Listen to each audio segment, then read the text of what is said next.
Voici la responsable des quelques perturbations aux Capucins ce dimanche matin à Brest.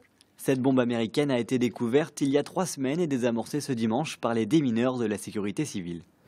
Le procédé était un dévissage à distance avec un engin pyrotechnique, une clé de vissage pyrotechnique qui est mise à feu électriquement et qui permet de dévisser cette fusée à grande vitesse et de l'extraire du corps de la bombe.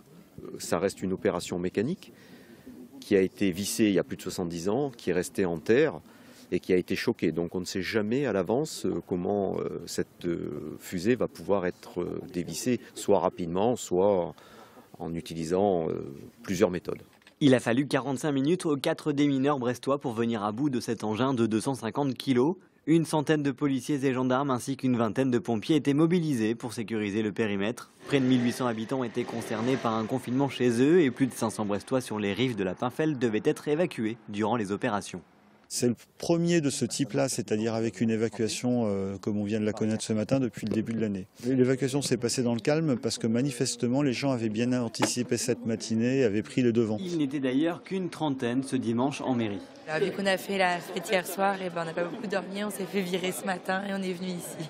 Non, le réveil a sonné et ensuite on a entendu des sirènes.